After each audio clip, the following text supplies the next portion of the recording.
Hi friends, welcome back to my YouTube channel Tanu की simple life. जय जगन्नाथ। रथ यात्रा आपण समस्त को हार्दिक शुभेच्छा और अभिनंदन। आज मु ब्लॉग रे आपन को देखेबी कि आम घरे प्रति वर्ष रथ यात्रा केमिति पालन करा जाए, चतुर्धामूर्ति को केमिति पूजा अर्चना करा जाए। तो चलतु वीडियो को स्टार्ट करवा। एटा हूँ आम घर मेन द्वार। तो देखो आम मेन द्वार केमिति सजा है। तो चलतु मैं आपन को देखेबी आम घर मौसी बाड़ी। यहाँ हूँ आम घर मौसी बाड़ी। आम जोटा कि खाली आम फैमिली सब पिला माने तैयारी करिछु, डेकोरेशन करिछु। केमिति लागुची कमेंट रे निहाती जणेबे। प्रतिवर्ष रथ यात्रा रे आमे चतुर्थामूर्ति आमे मौसी बाड़ी बनै थाउ।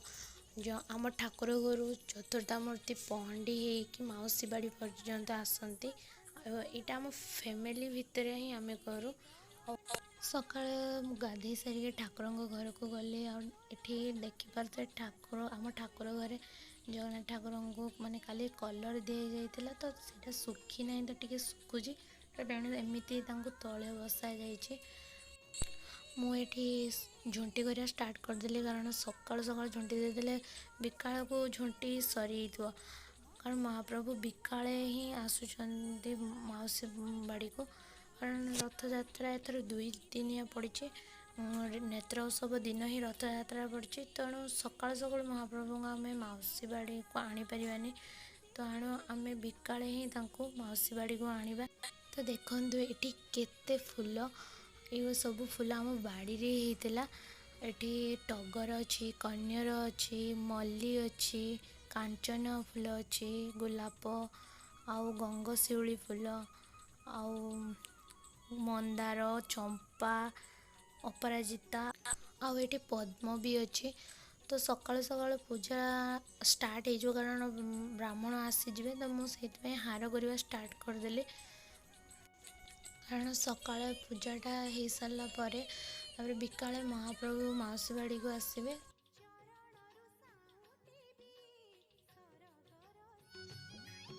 मोर ए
ଏବେ ଆମେ ସମସ୍ତେ ବାହାରିଛୁ ରଥଯାତ୍ରା ଦେଖିବା ପାଇଁ।